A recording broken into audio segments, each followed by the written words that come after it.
'Cause fishing, it's in my soul. Welcome to the Salt Strong Podcast, disrupting fishing entertainment as you know it. Prepare to laugh. Prepare to get to know fishing legends in a whole new and unfiltered way. And on occasion, you might even learn a thing or two about fishing. Here's your host, Joe Simons. Like diamonds. The little mango tree that I almost destroyed. Hey everybody, Joe Simons, like diamonds, back again with Salt Strong Unchurched. This is about a little mango tree that I planted in my yard probably about a year ago now that I almost killed. And really big life lesson, learning lesson, and I'll share kind of some valuable insights from it. If you did not listen to the podcast, Be the Tree, this is a completely new podcast, obviously, but it is still kind of relatable. Be the Tree, I believe, is the most downloaded unchurched podcast of the year. That was a really popular one, got shared a lot of feedback on it. And one of the main points or the essence of it is being the tree. And, you know, there are certain trees like the palm tree here in Florida that look like they're going to break when there is a hurricane, or in our case, let's just say a tough time in life. I mean, these trees are basically just getting strained and pushed and going through some of the toughest work they'll ever have to go through in their life, yet they end up coming back. They essentially bounce back, right? They don't just stay bent over forever. They do come back and end up becoming stronger. And there are different seasons in our lives that we need to go through in order to grow, in order to get where God wants us to be. There are seasons. Sometimes that means suffering. Sometimes that means we're in some sort of a winter season, right? Where things are just tough and nothing seems to be going right. That is God growing us. That is God making us stronger. That is God using something in our lives that might seem negative, like a hurricane, for instance, with a palm tree, that ends up growing our roots and our foundation stronger than ever before. That's what happens, by the way, when these palm trees get bent all the way over. They are literally becoming stronger and stronger. Their base and their roots are becoming stronger than ever before to be able to weather the next storm that might come and probably will come in our life. So this particular podcast is about a real tree in my real yard that I almost really killed. And here is the big lesson. So I'm really big into planting different trees, and we planted some little fruit bushes like strawberries and blackberries, etc. I've killed about half of them, but the trees in particular, I've been pretty good about just making sure I water. I got irrigation around them. And for instance, by the way, if you don't know, like our house, I've talked about it a few times in the past. We ended up getting what I consider a steal of a deal.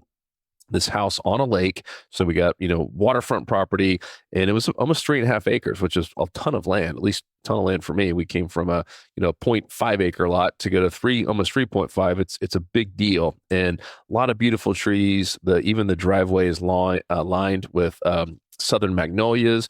A couple of the magnolias died. We had a couple of one go down in the, Hurricane Ian, and I've replanted these magnolias, and they've done really, really well. So I've planted 1, 2, 4 of them, and they've done fantastic. Put irrigation on them, even a little miracle grow, if you know what I mean. And those have done just phenomenal. However, some of my fruit trees, not the same story. And there's one mango in particular. I did all the research. I bought the plant, and I planted it in an area I thought was going to be perfect in terms of the right amount of sunlight and the right amount of shade during the day based on what the sun's going up. And it had irrigation. Like, it did what I thought everything was right. And I noticed it was actually growing fruit, like right off the bat, which is really cool. So like within the first year, they weren't big, but they were little small mangoes. Like, oh, this is awesome. But the mangoes were at the top, obviously not at the bottom. This thing's only 6 feet tall, let's just say. Probably about the height of a 6-foot person. So it started like leaning big time. I'm talking like almost touching the ground. I thought the tree was going to break. And so I did what naturally a lot of people do is I got a little support system, right? I got some sticks and that stick wasn't really doing it. So I went and got rebar. I literally got a big old like 4 foot thing of rebar of steel. And I like, hammered that down on the ground and then, tied ropes to that to make it even stronger to make sure that this tree was not going to bend. I didn't want the trunk of it to crack because the trunk was so thin. And yet we had so much weight with even these little mangoes were small for how small the tree was and the roots were. I was like, man, it's not going to make it. If there's any big storm, it's going to blow over. So I've had this rebar in there for the longest time. And I noticed that all the other little trees, my friend Don, who I mentioned him before, he gave us a really nice citrus tree, and that thing's growing. Like everything else is growing. I got a little apple tree, like that's growing. And this one particular little tree was just not really growing. It was just kind of sitting stagnant, not doing much. And so I went away. I just kind of, stop. I can't watch it every single day. I'm not like I'm out there looking and taking pictures of it, but I kind of stopped watching it for like a week. And then I went away to Texas for that week and I came back and lo and behold, I don't know if the yard guy moved it or whatever, but the rebar had been moved. And now this little tree was on its own, even with some heavier fruit and leaves, etc. And what I noticed was this trunk of it, if you will, and the roots had actually become stronger. And I was sitting there looking at it and I was like, wow, it did have a tilt to it, but you can see it's like, I am now looking at it like constantly because I'm so mesmerized by it. I was like, man, this thing, you can see it getting stronger like every single week. You could actually see the base of it actually getting a little bit thicker. It's phenomenal. And this all happened in like a month time frame. It feels like that you can actually see the transformation. It used to be just so small and frail, and it looks stronger. And of course, it didn't grow by like a foot or anything, but you can just see the base of it. It's almost like I was holding this thing back from growing, and then it hit me. I was like, how many times have we sabotaged ourselves? Maybe sabotaged our kids because we don't want them to get hurt and we want to give them all the support. We want to put training wheels on everything for longer than we need to. And also, how many times have we not pursued something because we're afraid of failure? We're afraid that the tree might fall over and, we might have to start over. And I looked at, just my past and even just some of the more recent things in my life on things I've kind of like didn't do because I was a little bit afraid. And there was one in particular that my daughter is really getting into to skiing and water skiing. And here in town, we've got Cypress Gardens. If you're familiar with water skiing, I mean, Cypress Gardens was, kind of the mecca of water skiing, certainly for most of the country, if not the entire country. And the Cypress Gardens water ski team still puts on a show every month. I think it's the longest standing water skiing show in America. And my daughter's really got into it, and she's actually part of the team. And I go there and take her to the practices, and they asked me if I wanted to ski. And I kept putting it off. And I know how to ski. I grew up skiing. I was actually a pretty good skier. I was like, I hadn't done it in 18 years, and I'm going to stink. And it was easier for me just to say no, even though deep down I kind of wanted to do it. But I was like, everyone's going to laugh at me. Oh, these are great skiers these are, showboat skiers, like people literally in a water skiing show where people travel all over the place to come watch this thing. These are professional water skiers. I was like, I don't want to look like a clown out there. So I kept kind of putting it off and always had a million different excuses and would even, just purposely kind of sit in the back and avoid getting called out. And one day, one of the ladies up there had really kind of called me out. And I was like, all right, next week I'm going to do it. And I was like kind of dreading it. I was like, all right, like, I don't really want to do this. Once again, a lot of it just because of fear of the unknown. Am I going to get hurt? Am I going to look like an idiot? Am I going to fall on my face and everyone laugh? And so I did it, and of course got up on my first time. Then the second time I got up and it was all really, really smooth. And I honestly had such an amazing time, and even got to ski with my daughter, both of us out there together. And it was really, really neat. It was really, really special. And I started thinking, I was like, man, how many other things have I said no to just because of that that fear of the unknown, right? I mean, just like I did with this tree, is the fear of, well, what happens if a big storm comes through? What happens if? And the whole time I was holding it back from growing. I was holding it back from thriving and having fun, doing what God meant for this little tree to do. And same with me. Like, had I not had that girl, her name was Lauren, had she not called me out and said, "Hey, you really need to get up here and do it. I've heard you've skied in the past. Your daughter's doing it. You're already sitting here at practice. Why don't you get in the water and have some fun?" And thank goodness she had called me out, and I did do it.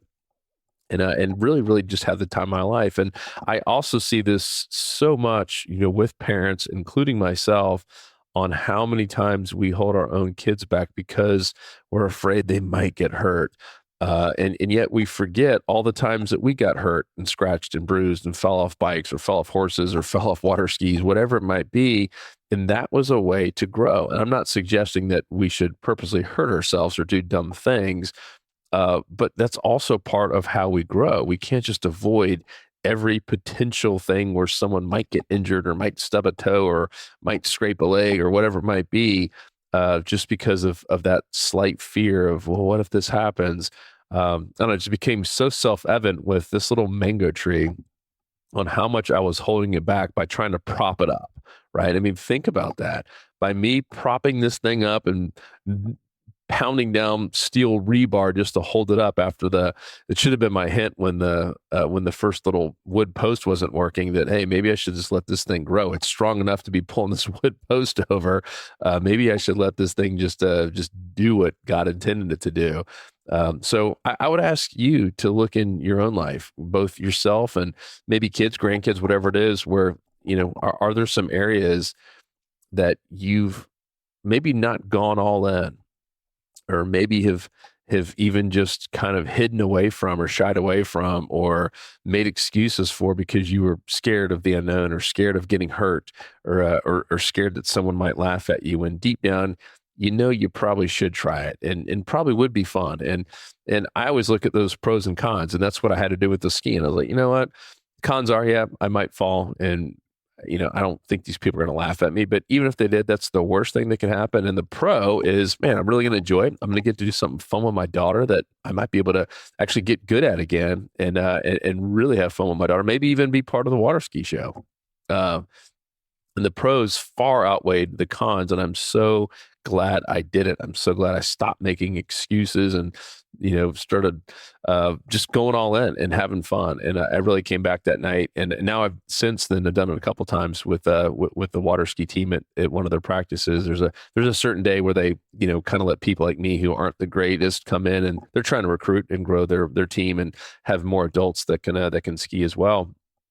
And so I'm just so glad I did that. And I just wanted to share it with you because it all kind of really hit home when I saw how I was holding this tree back by trying to prop it up because I was afraid of what might happen, when in reality, God was already taking care of it. And he was telling me to get out of the way and stop trying to post, everything around this to protect it and hold it up. Let me just do my job. So look in your own life, look in your kids' and grandkids' lives. What are some things that you could do to just let them grow and flourish? What are some areas or what are some things that maybe you've said no to because of just that fear of, well, what happens if they might get hurt here?